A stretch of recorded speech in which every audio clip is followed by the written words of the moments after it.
go. And thank you, Michelle, for inviting me. My name is Evan Weiner. I have been doing this sort of thing since 1971 up in Rockland County, New York, not very far from you in Tenafly. I was at Spring Valley High School in the 11th grade in 1971. Little did I realize in 1971, I would have met Richard Nixon and dealt with Richard Nixon. But I was in 11th grade. And Joe Dionisio was my teacher, English teacher, Spring Valley High School. He said, how would you like to be on radio? And I said, in the worst way. And I was. It was the high school production called Tiger Talk.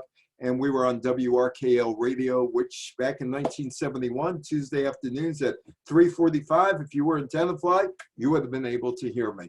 I also did some work for the Nyack Journal News, and the start of one of the 3 times I was over at the Bergen Record. I did 3 stints there, 1972, 1979, and about 18 to 15 years ago doing op-ed pieces for Peter Grad over there. By 1978, I was on WNEWAM, the William B. Williams station, because John Lindsay, I was working for WGRC in Nanuet. John Lindsay told me he was running for Senate in the state of New York. WNEW called me and said, hey, we'd like that. Henry Marcotte, we'd like you to do a story for us on WNEW. I said, okay, fine. How much are you going to pay me? $10. $10 sold. And for $10, I made my debut in March of 1978 with John Lindsay doing that story with WNEW. Some of the people I interviewed that ended up on WNEW, Ronald Reagan, Ted Kennedy, and covering 40 years ago now, the hostages returning from Iran. 1969, I'm back in 9th grade, 8th grade and 9th grade in 1969, 8th grade when Richard Nixon takes the oath of office. And Nixon comes in, the new president of the United States, replacing Lyndon Johnson, who is behind Earl Warren, who has his hand up as he's swearing in Nixon. The guy Nixon defeated, Hubert Humphrey, right behind him. There is Billy Graham.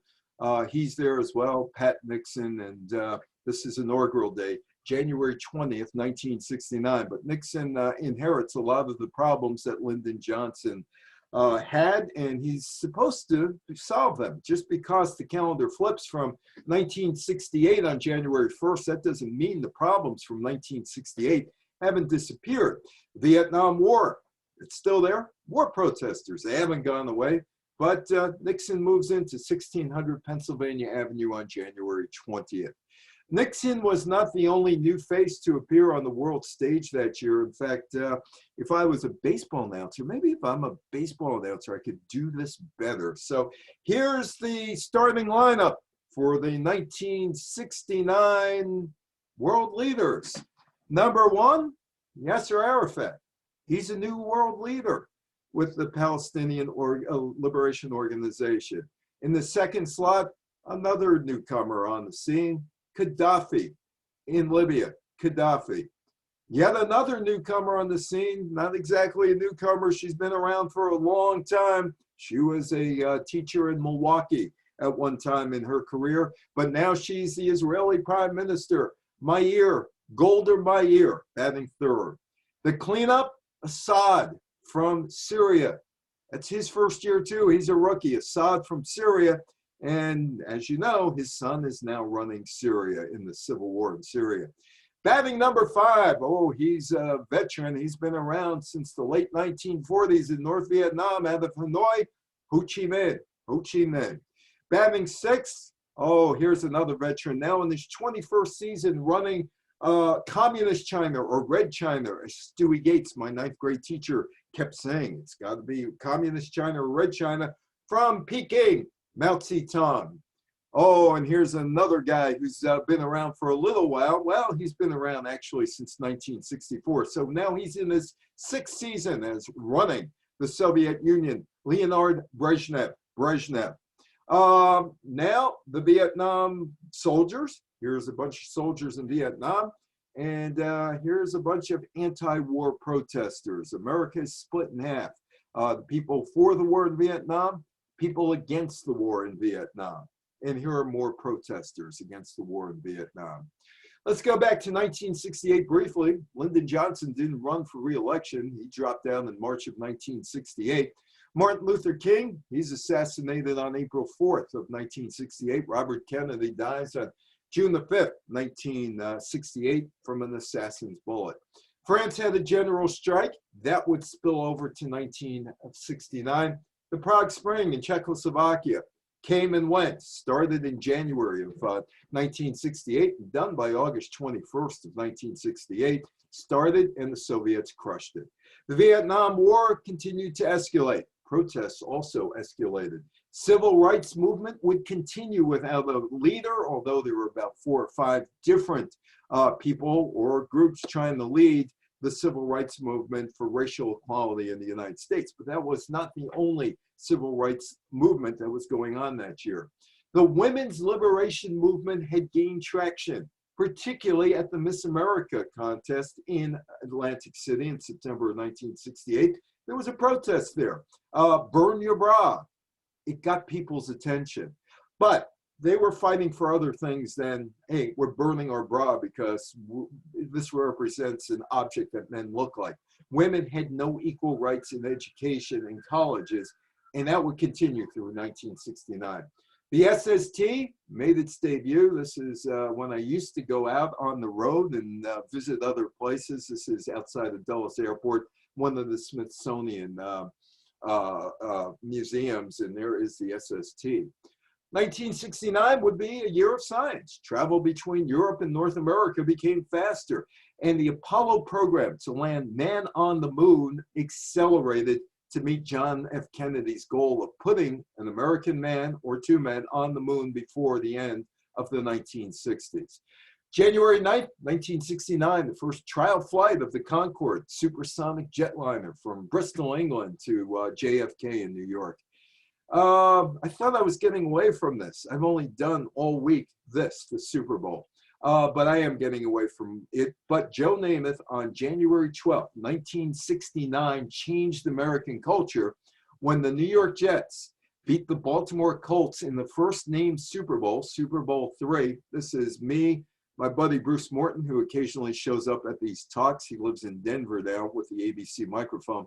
And Joe is reminiscing about winning the Super Bowl on January 12th, 1969.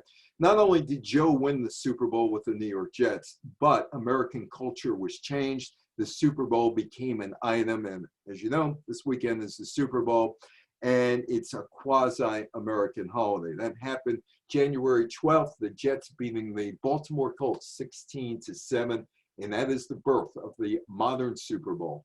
There were no parties, no commercials, no halftime shows, no national anthem singers, but the name Super Bowl appeared for the first time, and it laid the groundwork to the holiday that we celebrate today.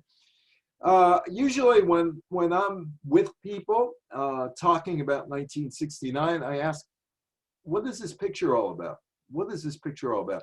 Unfortunately, we have all this limitation with Zoom, so I can't go around the room. Unless you want to type something into the box, I could wait 2 seconds or so if you want to do that. But notice the shape of that table. And it's kind of strange that there's a war going on between the North Vietnamese, the South Vietnamese. The United States is heavily involved in that. Let me see if what's here in chat. Hang on 1 second. The Paris peace talks. Absolutely correct. And they start. But take a look at the shape of the table. Shape of the table is rather interesting because neither side would start talking to each other until they had the proper table that both sides agreed to.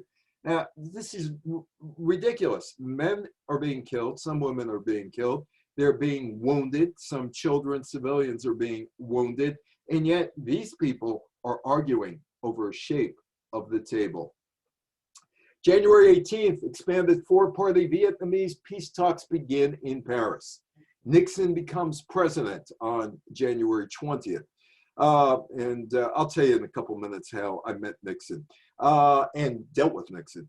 January 25th, the U.S. North Vietnamese peace talks begin in Paris. Let me just say this about Nixon. Let me say this about that. Nixon lived over in Park Ridge. And in 1985, the Major League Baseball owners and the Major League Baseball Umpires Association were at loggerheads and couldn't get anywhere in their talks for a new collective bargaining agreement. Richie Phillips was the head of the Umpires Association. And we got to talking one day, and I said, how'd you get Richard Nixon involved in this thing? And he said, Nixon used to come down. Richie lived on Society Hill, or lived in Society Hill, off the main line in Philadelphia. And his next door neighbors were Julie and David Eisenhower. And he said every weekend, Nixon would come down and babysit. Can you imagine Richard Nixon babysitting the grandkids? Well, he did, he and Pat.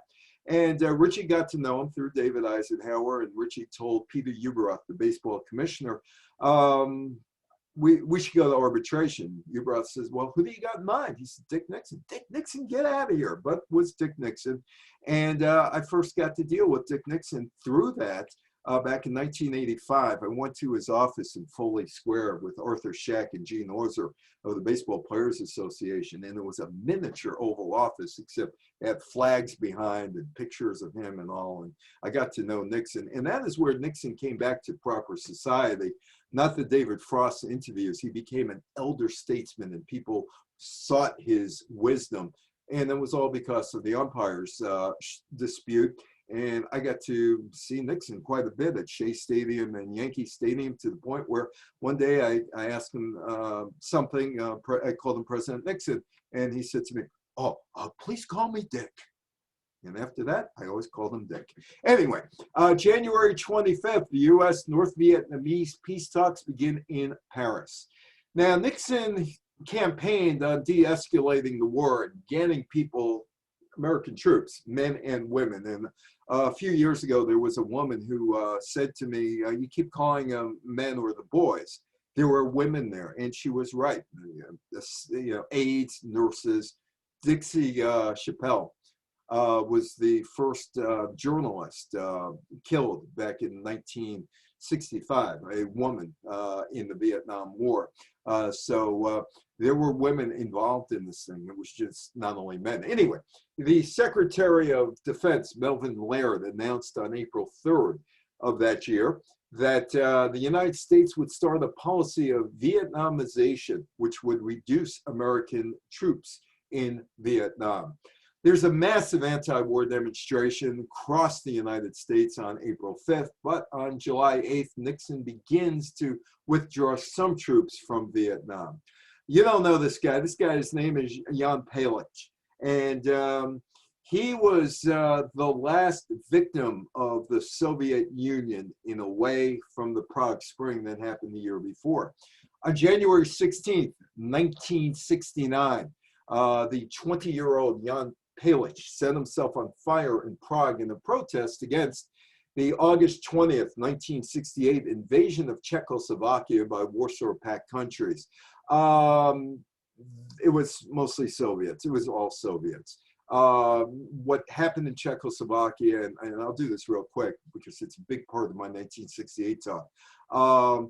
The Czechs decided to ease restrictions on Dubček. Alexander Dubček, the president, head of the Communist Party, gave some freedom to his people, and he let people walk around, talk to each other without looking over their shoulders and reporting to this one, reporting to that one.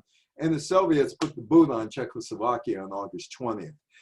So there are demonstrations, and he puts himself on fire in Prague. He would die of the burns 3 days later, and his funeral would turn into the last big, massive demonstration of opposition against the Soviet Union. On April 17th, Dubček was forced to resign as the first secretary of the Communist Party in Czechoslovakia. It's all over.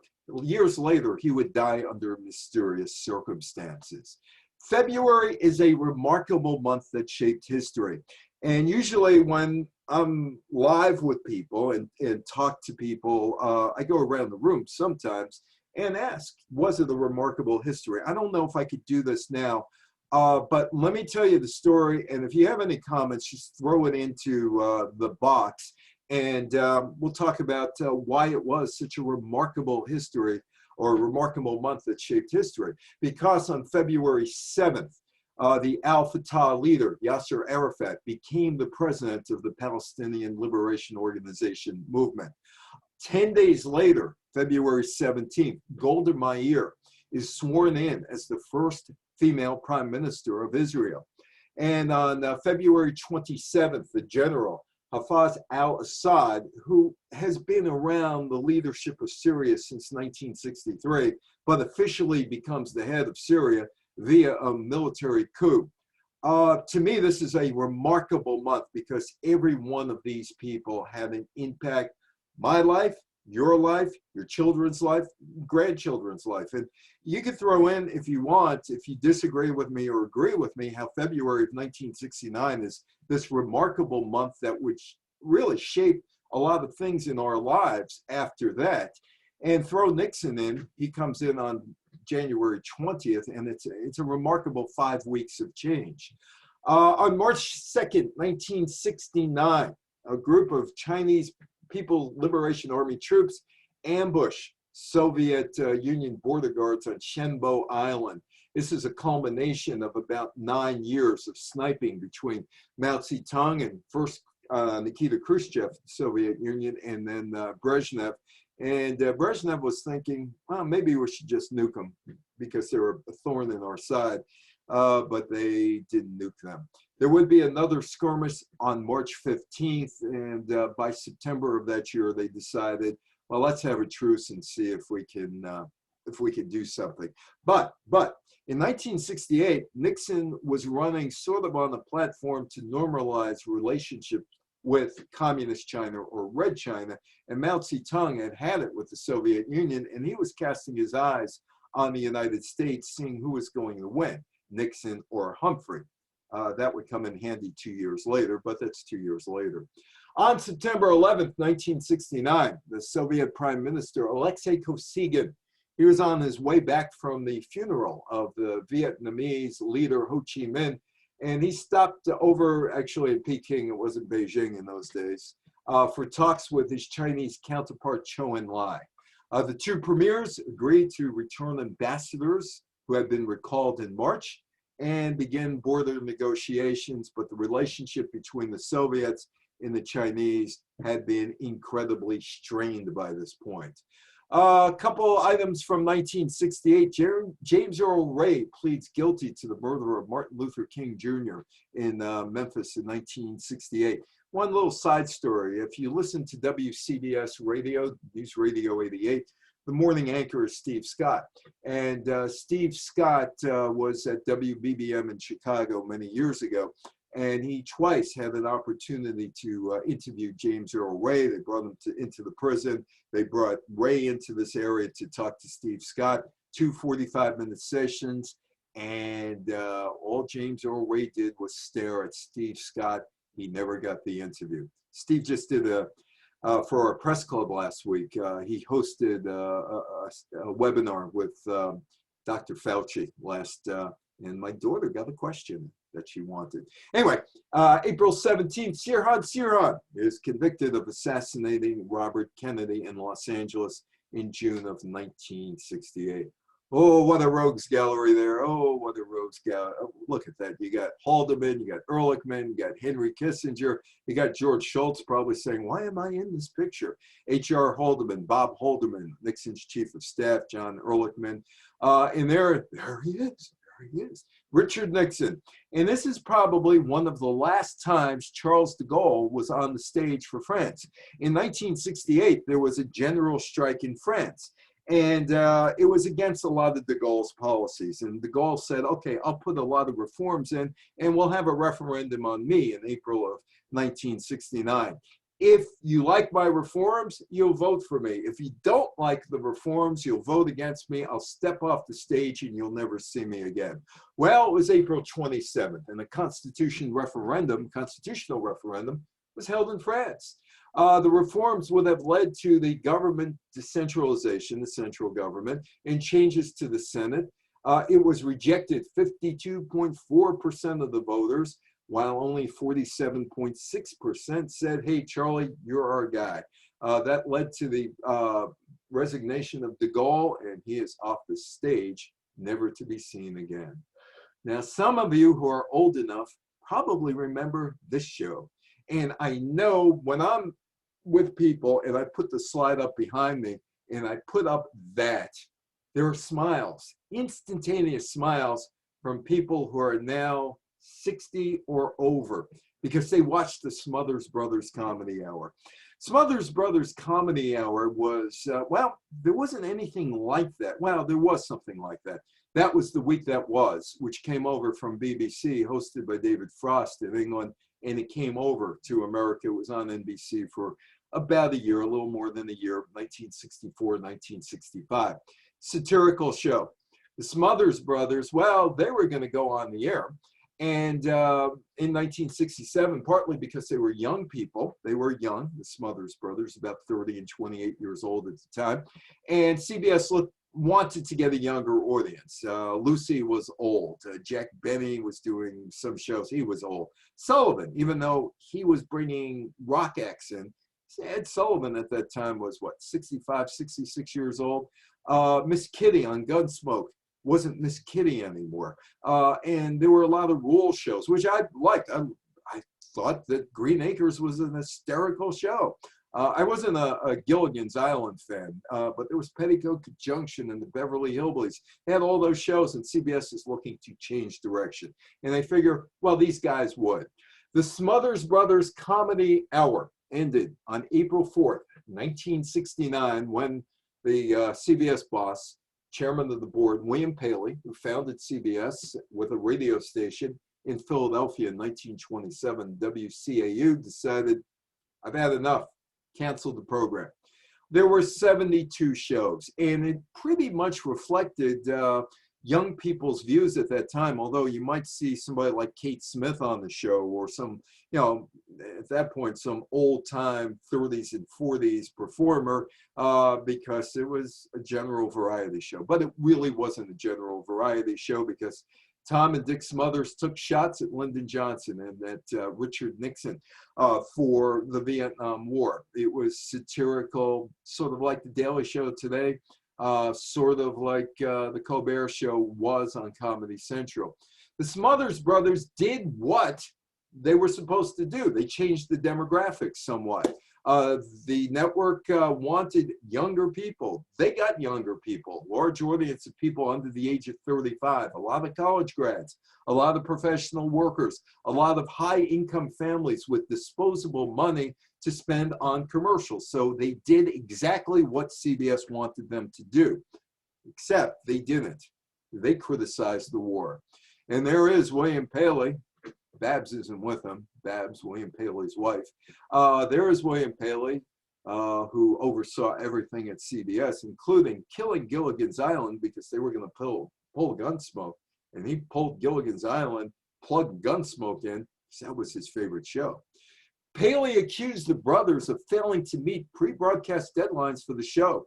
The show had become increasingly anti-Vietnam, with anti-Vietnam war scripts and other political commentary. The year before, Pete Seeger was on.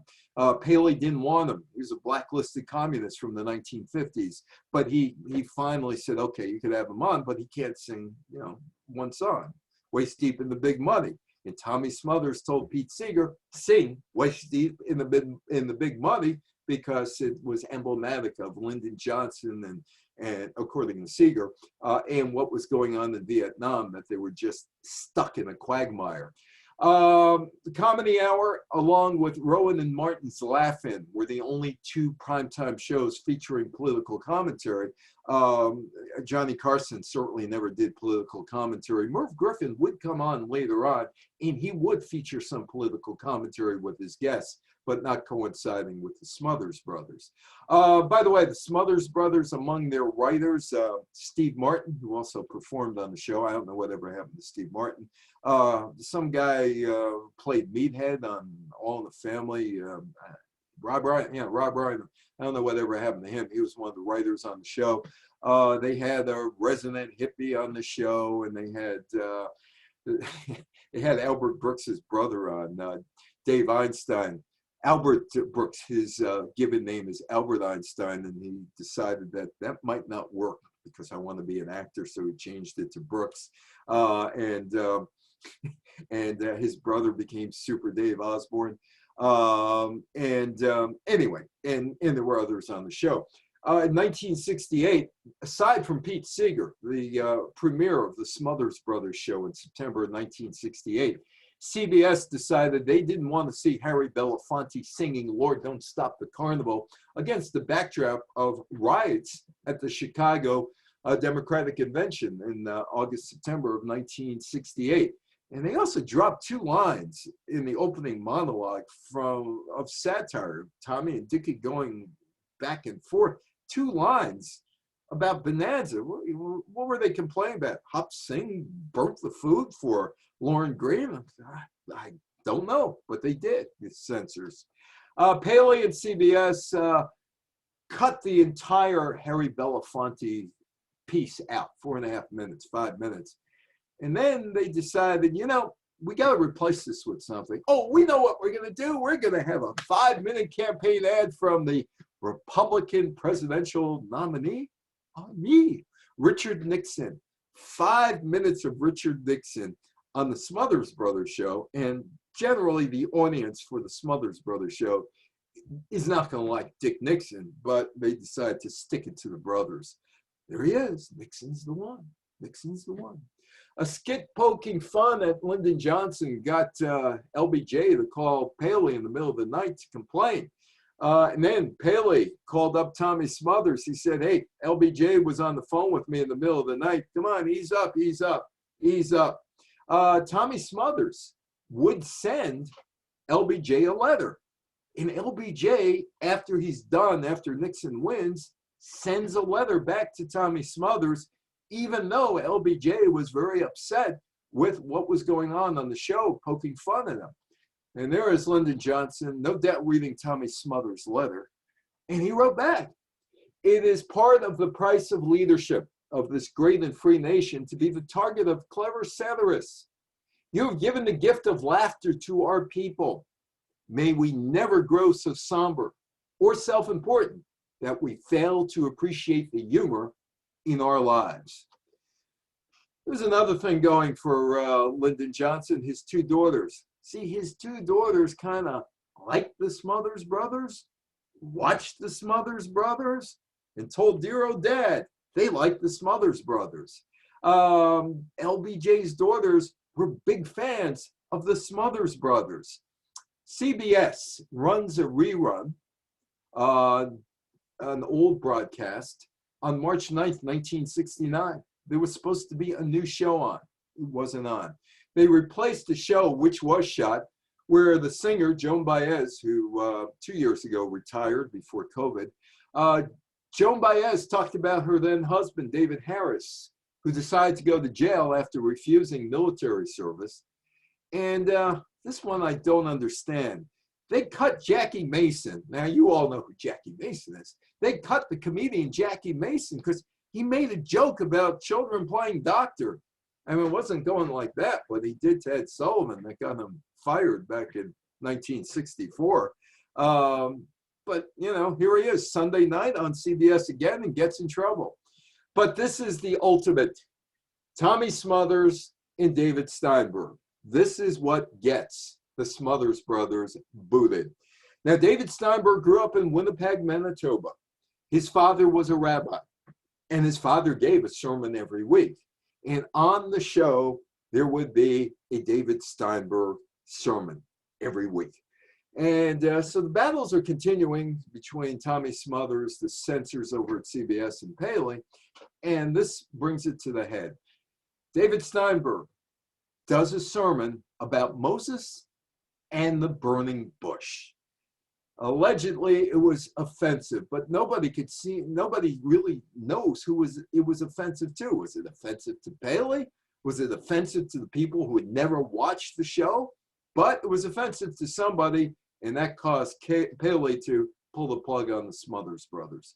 The Smothers Brothers sued CBS for breach of contract, eventually would win a $1 million settlement, but they never really regained a national platform like they had. They would come back and have a show on ABC years later, but it wasn't the same. They were gone, totally gone, because they were censored. And if people always ask me, well, there's no censorship in TV, they were censored. But censorship in TV goes back a long way. When John Cameron Swayze was hosting the Caravan news show every night, 7:45, starting in 1949, it was sponsored by R.J. Reynolds, the tobacco company.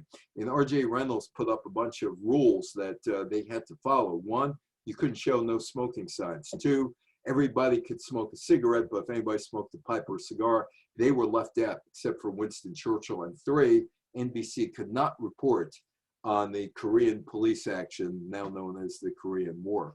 The Smothers Brothers Comedy Hour, according to Tommy, resulted in him being the first name on the Nixon enemies list, but that list wouldn't come out for another 2-3 years. He wasn't on the list, but he might have been Nixon's first political enemy on TV. Whoa, there he is. There he is, and there's David, and there's Julie. Funny thing is, I never met David and Julie, but it's because of them I met Dick Nixon and dealt with Dick Nixon. Nixon pushed for greater government control of broadcast media. At the same time, some well-placed Nixon allies, from the CBS programming chief, Robert D. Wood, to TV guide publisher Walter Annenberg, adopted hardline stances against the Smothers Brothers. Nixon would repeat that theme later on in 1969, and Annenberg now is considered a journalistic saint. He's got, scholarships and all this other stuff, but he was the guy who basically broke the Smothers Brothers on TV. But now he's considered a really good guy all these years later because he left money for journalistic endeavors. The moon is right there. Yeah. Werner, are you sure the moon is right there? Yes, I know, Mr. President. I can tell you the moon is right there. John Kennedy, Werner von Braun, get a man on the moon, American man on the moon by the end of the decade. John Kennedy wasn't really interested in the space program. He just wanted to get a man on the moon before the Soviets did, so we, the United States, could control space. We choose to go to the moon, May 25th, 1961. In March of 1969, Apollo 9 was the third crewed mission and the first flight of the Command and Service Module with the lunar module. The lunar module was supposed to go up in December.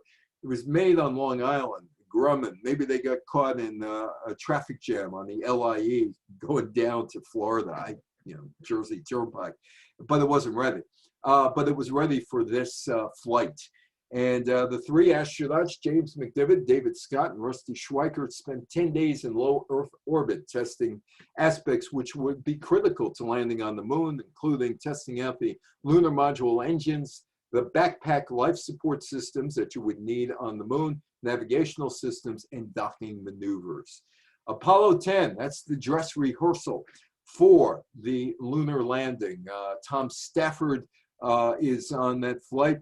I've met two astronauts in my life. One was Tom Stafford and one was Buzz Aldrin. I actually interviewed Stafford and I met Aldrin at a party. John Young and Gene Cernan. Cernan, by the way, was the last man to walk on the moon. And there is the lunar module. It goes down to 8.4 nautical miles above the lunar surface. They fired up the engines. They get back. They dock. They come home. We're ready to go to the moon, said NASA.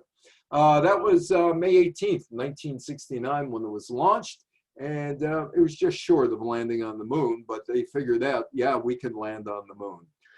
Apollo 11, July 16th, 1969. You don't know who that guy is. That guy's a friend of mine by the name of Dick Hull, H-O-L-L. He lives near the Kennedy Space Center. And I do a talk, and I'm going to be doing a talk somewhere, I forgot where, about the Cold War and the space program and all that other stuff. And I got a lot of stuff out of him because he worked for NASA between, say, 1960 and 1975, somewhere around there. And he was part of the lunar landing package in Australia. And Dick told me a few things. He said, one, it's a miracle that we got to the moon. Two, we cut every corner possible. And three, it was a miracle that we got to the moon. Dick said that it was a miracle. Anyway, so Dick is in Australia. He's at the tracking station, and they're taking the video in from the moon. It's coming from the moon. And Dick has got his monitor up because he's the chief tech there. And it's about 20 seconds before he has to flip the switch, and 600 million people or whatever around the world are going to watch Neil Armstrong come down the ladder and step on the moon. And there's less than a minute, and he's looking, and the picture is upside down. And it is panic time in Australia. And I said to Dick, well, you know, you were down under Australia, right? And he laughed at that.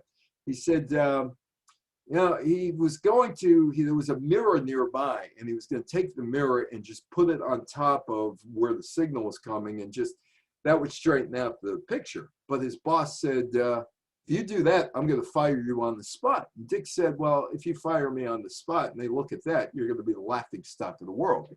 Clock is ticking down, 15, 10 seconds. And Dick remembers at the last second, hey, wait a minute. This is a new system that we have here. I wonder if they flipped the switch. They did not flip the switch.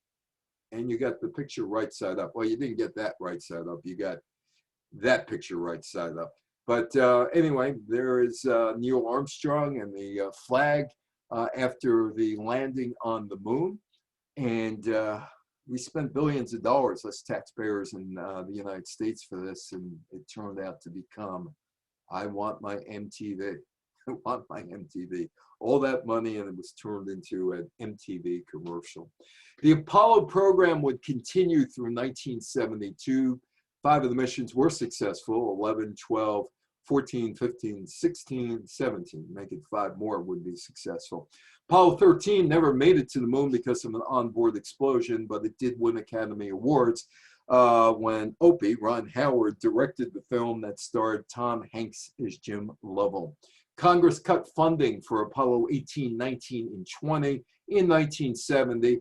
And to be honest, they were looking to cut funding for the space program back in 1964. Had John Kennedy lived, I'm not sure from what Dick told me that they would have gotten the funding. Lyndon Johnson forced them to get the funding to go to the moon. The last lunar landing was on December 11th, 1972, and Cernan was the last astronaut to walk on the moon. And that is the Apollo spacecraft from a few years ago. That was at the Smithsonian Institute. They cleaned it up, fixed it up as best they could. After all, it was about 46, 47 years old, and they put it on tour, and it ended in Seattle in 2019. You probably don't know very much about this. This is a war that still impacts us today. This is a war in Central America. And it is a war between Honduras and El Salvador, and it's named the Soccer War, or the 100-Hour War, or the Football War, if you follow international football. And it's between El Salvador and Honduras. Starts on July 14th and officially ends on July 20th, but the fighting stopped on July 18th. Existing tensions between the two countries had been there, and had been there for a good while.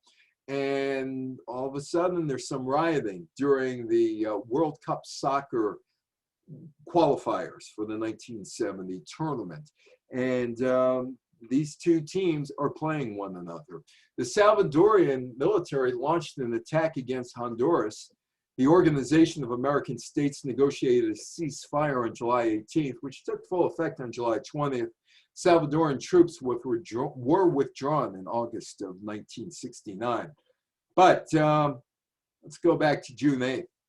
June 8th, there was a game between El Salvador and Honduras. Honduras wins the first one on June 8th back in Honduras, and there's fighting between the fans. Remember, there's no love lost between these two countries, and inside the stadium, there's fighting with the fans. The next game's a week later.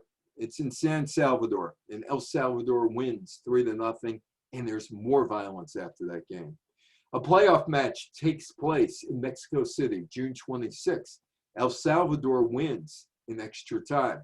More fighting.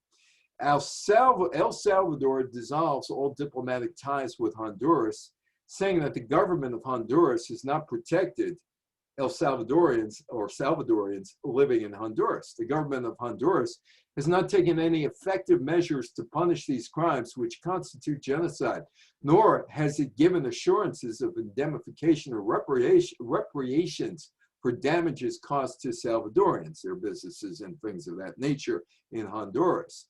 And there are El Salvadorians looking over dead Hondurans. 900 Salvadorian civilians lost their lives inside of Honduras. 300,000 were displaced. They had to go back somewhere. Honduras lost more than 2,000 civilians, 250 soldiers. Thousands became homeless. Some of the causes in effect were some of the impact from that war. The Central American Common Market was suspended between 1969 and 1991, negatively impacting the entire Latin American, Central American economy. And it gave rise to military governments in the area. The military took over. El Salvador was unable to handle the influx of returning citizens. It grew poorer and poorer, and then had the 12-year civil war. And some of those refugees are still trying to leave that area, and you've known what's happened over the last few years about that. That is Greenwich Village. That's the Stonewall down in Greenwich Village, and that is where another civil rights movement started. You have a bunch of civil rights movements that have started. You have Martin Luther King and that civil rights movement. You have the women's liberation movement. The American Indians started a movement. And you also have this, the beginning of the lesbian and gay civil rights movement. The Stonewall Riots, a series of violent demonstrations by members of the gay community, Lower Manhattan, following a police raid that took place in the early morning hours of June 28th, 1969 at Stonewall Inn, New York's Greenwich Village. And annually now there is a parade on June 28th or around June 28th, celebrating what happened in Stonewall that night. And that is, according to the gay and lesbian and group, the beginning of their uprising for civil rights. The action is a symbolic force for the gay rights movement. Jimmy's not playing Monterey. Jimmy is at Woodstock. When I was able to go and do talks among the people about 2-3 years ago, I was doing this talk, and there was a guy by the name of Michael, and he was up in Fairfield County, the place that I was talking, and he looks at the picture, and we started talking about Woodstock. He says, yeah, man, he says, I remember Woodstock. He said, I remember hitchhiking from New Haven and getting to Woodstock. And then the next thing I know, I'm back in New Haven. I said, what happened? He said they had some there. I'm not going to use the word he said. He didn't remember being there. He just knew that he hitchhiked there and somehow we got back to New Haven. He was totally stoned. Woodstock was a music festival held on a dairy farm in the Catskill Mountains northwest of New York City. April 15th to 18th, 1969, there were 400,000 people there, and there were supposed to be 400,000 people at Yager's farm, 600-acre dairy farm near White Lake, Bethel, New York. Woodstock was designed initially as a profit-making venture.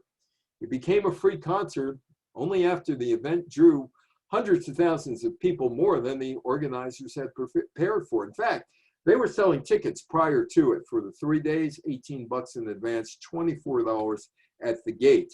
I remember I was 13 years old and we didn't live very far from the New York State Thruway. My parents decided to go and look at the New York State Thruway on the Friday night going there, which normally was backed up. But this thing was backed up for miles. Tappan Zee Bridge all the way up to 17. And some people have told me their experiences over the years that I've given this talk on 1969. Jimi Hendrix, Janis Joplin, Grateful Dead, Joe Cocker, Joe Baez, Santana, The Who, Crosby, Stills, Nash and Young, Sha Na Na featuring Bowser, Melanie, some of the acts that were there. The New York Daily News, the Sunday News, decided, hey, you know what? Let us tell you what happened with the Daily News. Hippies mired in a sea of mud. Except they weren't hippies. The hippie movement had been dead almost 2 years by then. October 6, 1967, the Diggers in San Francisco at Haight-Ashbury held a funeral for the hippies. The hippies never left any kind of documentation saying what they were all about. It was just the name given to them. And the Daily News decided that Hippies mired in a sea of mud. Large crowds, rain caused muddy roads and fields. The facilities couldn't keep up with the sanitation. There was a lack of first aid for people. Hundreds of thousands found themselves in a struggle against bad weather. There were food shortages, the poor sanitation. I'm glad you asked that. Remember Nelson Rockefeller, when somebody would ask a question, he didn't know the answer? I'm glad you asked that. So I'm just, I figure you'd ask, so I'll answer it. I'm glad you asked that. August 17th, the New York governor, Nelson Rockefeller, called the festival's organizer, John Roberts, and said, hey, I'm going to send 10,000 troops in to help out. And Roberts was like, I don't know. Now, I've spoken to people who have gone there over the years, and they said there was really not too many problems there. And if he did send the state troopers there, that would have made matters a lot worse. Sullivan County declared the state of emergency. Personnel was flown into Woodstock by helicopter from Stewart Air Force Base. Last time I was at Stewart Air Force Base, the hostages were returning from Iran, January 1981, to assist in helping to ensure and airlifting performers in and out. They were getting high. Well, they were getting high in the helicopter too. Max Yasgur refused to rent out his farm for a 1970 revival of the festival. As far as I know, I'm going back to running a dairy farm. Bethel voters passed mass gathering laws designed to prevent any more festivals from occurring. There was supposed to be a 50th anniversary of the festival in 2019, and they could never get it off the ground. Oh, look at him. Oh, surprise, it's Muhammad Ali. It's me and Muhammad Ali back in May of 1985. Last time I met with Ali, I did not see him for the rest of his life.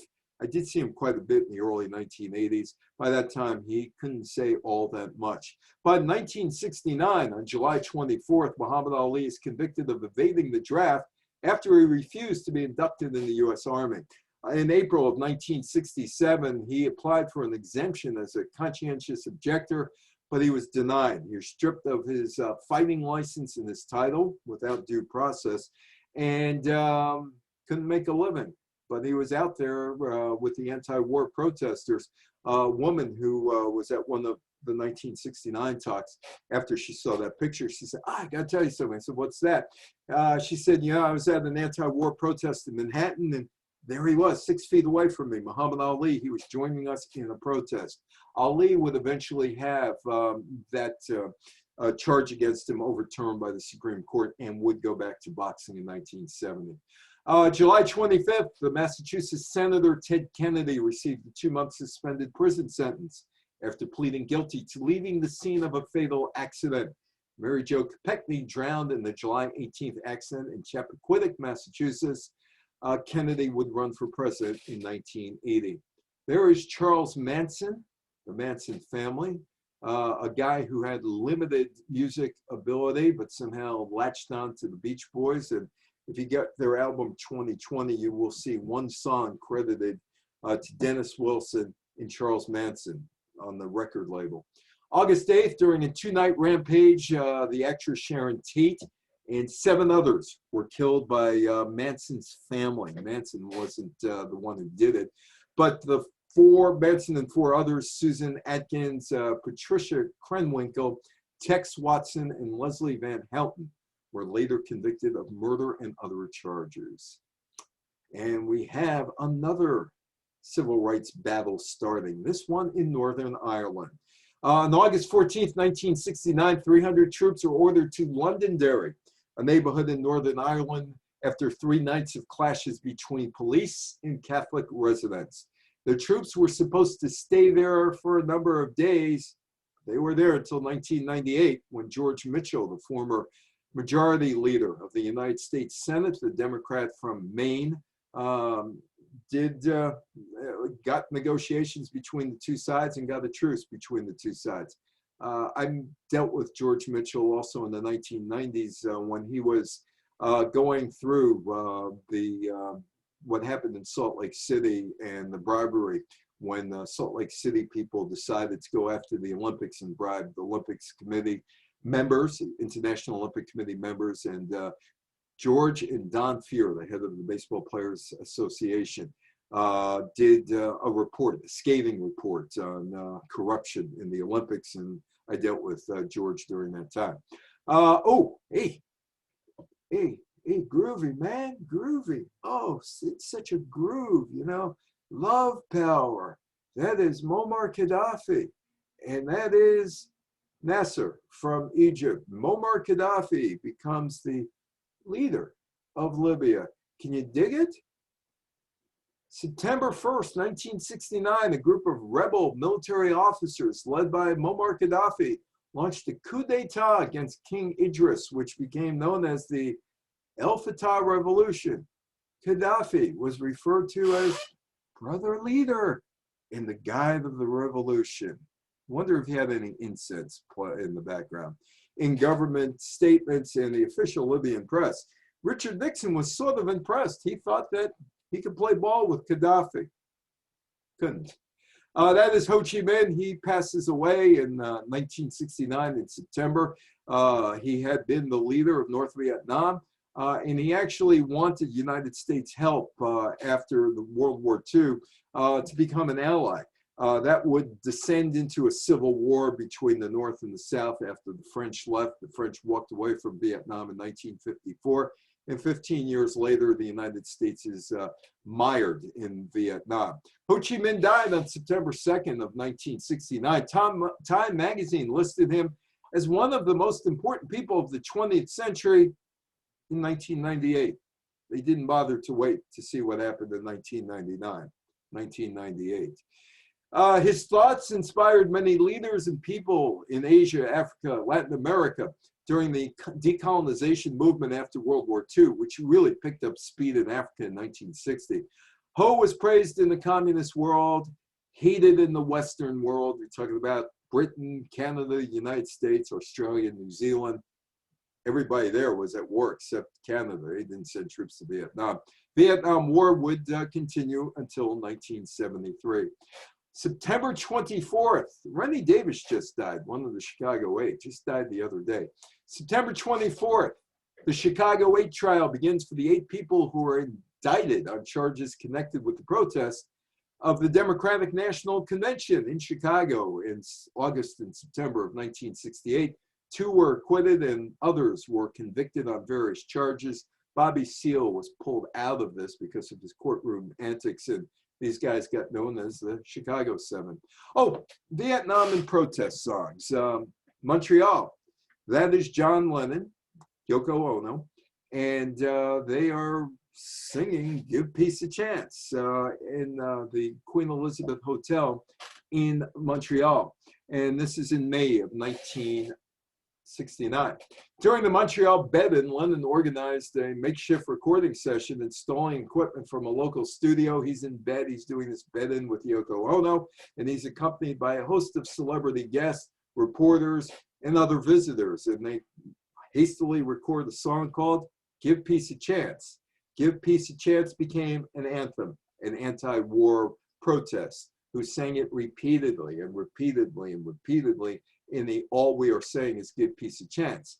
Now, after I started doing this talk, I realized, wait a minute, there was another side to war talks or war songs, anti-war songs. And this guy, Merle Haggard, featuring Okie from Muskogee, which was not a pro-war song.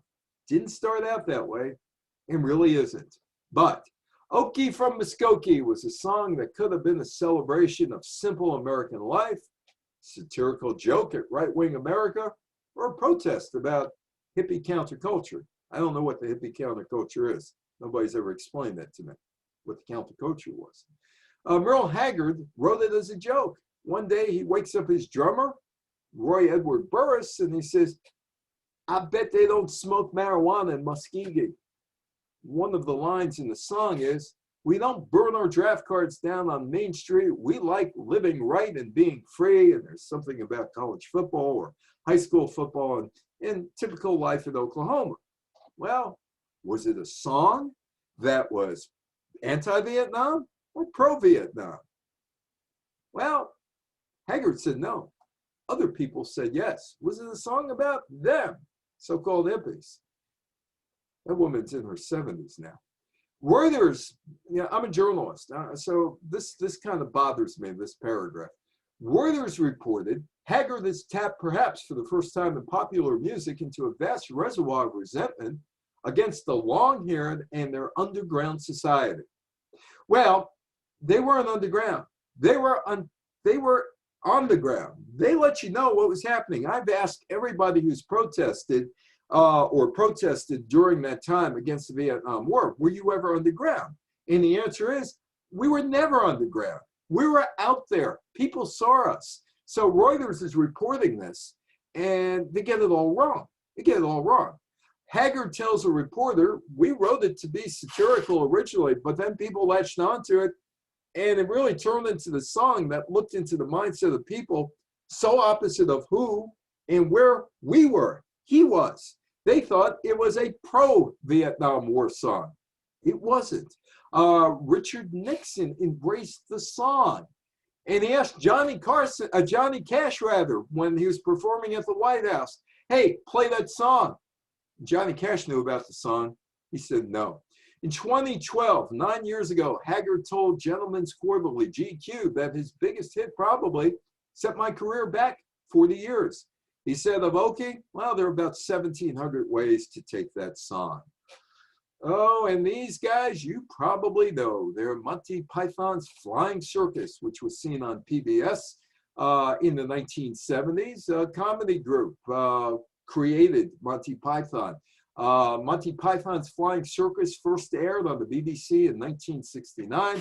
There were 45 shows made over 4 years. The Pythons had a touring stage show, films, numerous albums, several books and musicals.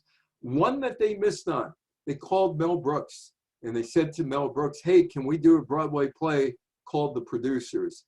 Mel Brooks, nah, leave it alone. It was a movie that we did. We'll never do anything with it again. 2001, The Producers are on Broadway. The Producers is on Broadway.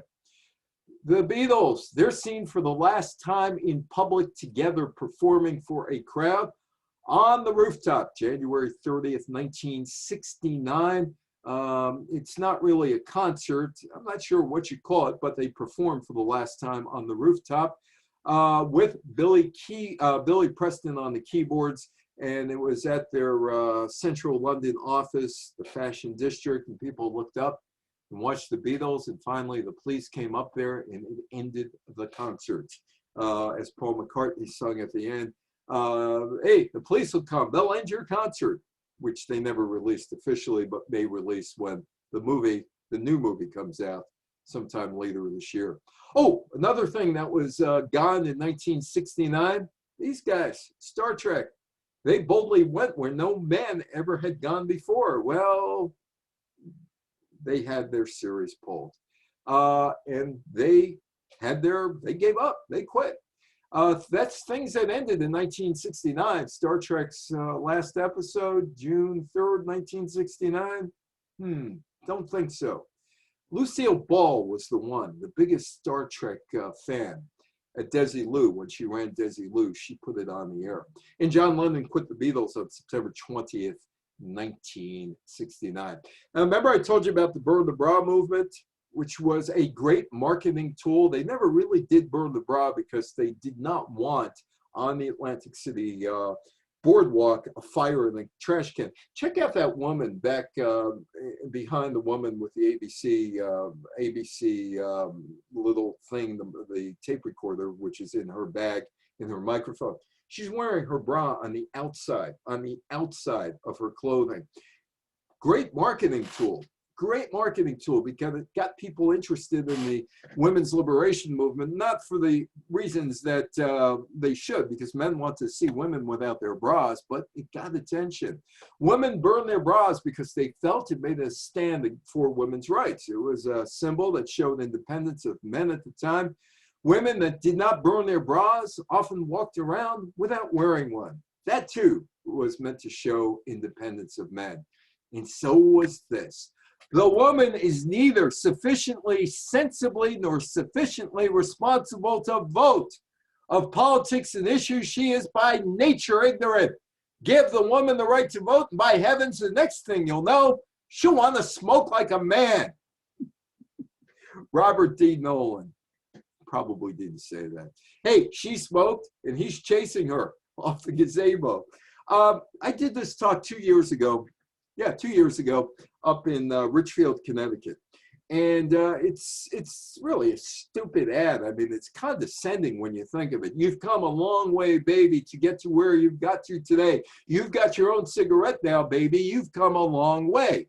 And they have modern women, the modern women of 1969. This is the way they dressed for work, or they dressed to go out, or for whatever they were doing. And they got their cigarette. It was brilliant on Philip Morris, a brilliant campaign. I don't know how many cigarettes they sold, but it was a brilliant campaign. And I was talking about this, and there was a woman who said she was about 23, 24 at the time. And she said, you know, this ad was great for me because I wasn't buying whisk laundry detergent. I wasn't buying floor glow to get the yellow off my floor. They were talking to me as a woman, something that I might want. She said, I never smoked, but it was smart in that case because it raised my consciousness about, hey, all they're trying to do is selling me soap. I don't want soap. I want to do more with my life than just buy soap. And she said, that's all changed. There's a slim cigarette made just for women now. And I can't really read because it's so small on my screen, but there's some great pornographic writing inside of that cigarette ad. If you get the ad and you blow it up, you might want to read it because whoever was the copywriter may have gone on to bigger and better things in X-rated movies. Women's Liberation, 1969, a watershed year. In February, the Red Stockings published the Bitch Manifesto, an analysis of the politics of housework, held the first Speak Out on Abortion, held rap sessions to unravel how sexism may have colored their lives.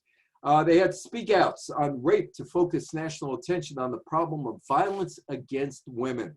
And one thing, this is the West Orange Library, and one of the last times that I was out allowed to speak before a group was in January of 2020. And talking about women, and the library is built in 1959 over there. And I took this picture because it struck me kind of strange, but really didn't strike me kind of strange because I do a talk on Title IX about how women really didn't have names. Look at the library board of trustees. Mrs. Simon J. Griffinger, president. She's the president, but she's referred to as Mrs. Samuel A. Christino, Roger W. Doring, Herbert J. Dwyer, Mrs. Alex J. Katz, Mrs. Alex J. Katz. She was a possession. James J. Sheeran, Dr. Rexford S. Souder, and William Lehman, who is the architect. But that's how women learn. You got invitations, Mr. and Mrs. So-and-so, and yeah, Mr. and Mrs. him, the guy's name, and the last name. And that's what they were fighting against. By November, women's groups splintered. The National Organization of Women, that was the one by Betty Friedan and Bella Abzug and Gloria Steinem. They're looking for reform, but they're looking for reform going through it politically. The Red Stockings, they were the radical women, and they were plotting a revolution. Nixon is November 15th looking out of his White House digs there, and he sees all these people, and they're all out there, about 2 million of them, against the Vietnam War. Tom Seaver is rather interesting. I didn't like Tom Seaver personally. I got to deal with him, and he was very arrogant and condescending. But here's Tom Seaver, December 31st, 1969. On the eve of 1970, please join us in a prayer for peace. Nancy and Tom Seaver. Tom Seaver was a Marine, and he was the best player on the New York Mets. And he's scheduled to pitch the first game against the Baltimore Orioles in the 1969 World Series on October 11th. That morning, the New York Times ran a story. Seaver, the former Marine, college guy, most baseball players, they don't go to college, expressed his opposition to the Vietnam War.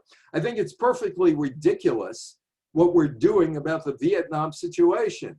Seaver said if the Mets won the World Series, he would buy an ad in the Times saying, if the Mets can win the World Series, then we can get out of Vietnam. I feel very strongly about this. And there is Tom Seaver pitching for the New York Mets. On October 15th, the first National Vietnam Moratorium Day, the goal of the moratorium was a nationwide work stoppage, everybody joining in an anti-war protest. The U.S. obviously didn't shut down. The Mets played that day. They played Game 4 that day. People participated in cities across the United States by conducting anti-war demonstrations and protests. The next day, my friend Max Docelli, the comedian, is somewhere in there.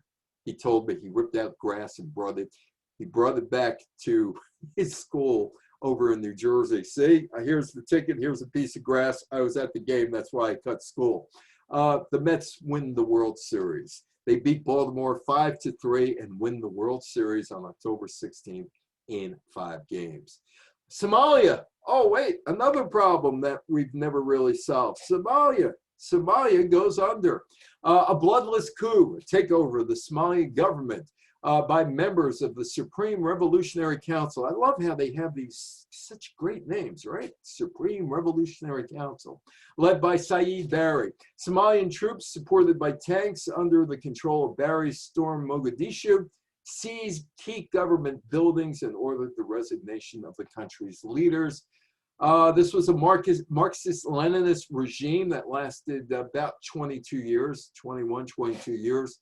And then Somalia becomes a big problem, Black Hawk Down and all that in the 1990s with Osama bin Laden there as well. Sesame Street debuted in 1969. It was 50 years old in 2019. November 10th, Sesame Street premieres on PBS. Oh, he's back. Oh, the silent majority, they're back. Richard M. Nixon.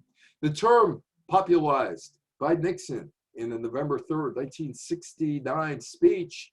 He said, and so tonight to you, the great silent majority of my fellow Americans, I ask you for your support in Vietnam. Nixon administration officials clarified Nixon's concept of silent majority as a large and normally undemonstrative cross-section of the country that until last night refrained from articulating its opinions on the war. Nixon referred to the vast majority of Americans who did not take part in the mass demonstrations against the Vietnam War, nor participate, here's that word again, counterculture, or public discourse in the country. They weren't the older generation, the World War II generations, but a lot of young people in the West, Midwest, and South, many of whom would eventually serve in Vietnam. Oddly enough, they don't mention the Northeast. Oddly enough, nothing from the Northeast. There would be counter-protests to the protesters. This is from 1970, and that's the Reverend Carl McIntyre and his wife, Ferry. It was a prayer for the troops speech, April 4th, 1970. Many Americans, particularly working class and middle class whites, responded to the turbulence, according to the Nixon people, of the late 1960s, the urban riots like in Newark or Plainfield, the anti-war protests in New York or wherever else, the alienating counterculture, again, nobody's ever really explained what the counterculture is to me, by embracing a new kind of conservative populism. Sick of what they interpret as spoiled hippies and whining protesters. Again, this is a Nixon person. Tired of interfering government that, in their view, coddle poor people and black people at taxpayers' expense, these individuals formed what strategists called the silent majority. And speaking of the silent majority, this is Spiro Agnew, the Vice President of the United States, of whom Nixon had no use for. Didn't give Spiro too much to do. But Spiro was there. He was brought in because he was a moderate Republican, and Nixon figured in 1968 he needed Agnew's help in getting swing states like Maryland. That was a swing state. But, let's do this radio-wise. I'm an old radio guy, so why don't we do this? November 13th, Des Moines, Iowa. Vice President Spiro Agnew accuses network TV news departments of bias and distortion. Perhaps the place to start looking for a credibility gap is not in the offices of the government in Washington, but in the studios of the networks in New York. Spiro Agnew did not write those words. Those words were written by William Safire, who went on to become a columnist with the New York Times, along with being a member of the editorial staff. This is William Safire stabbing his own industry. Daniel Shore. Daniel Shore was, I gave a talk at the Livingston Library in New Jersey. No, the Roseland Library in New Jersey a couple of years ago, and Daniel Shore's niece was there, and she was talking about a Passover Seder and that Daniel was coming, and her father said, his brother, watch out, he has sharp elbows. Daniel Shore was one of the first people on Nixon's enemy list. In 2008, released transcripts of Richard Nixon's Oval Office tapes had Nixon talking about the press. The press is the enemy. Establishment is the enemy. The professors are the enemy. Nixon viewed the press as the enemy. And William Safire, who goes into the press, wrote those words.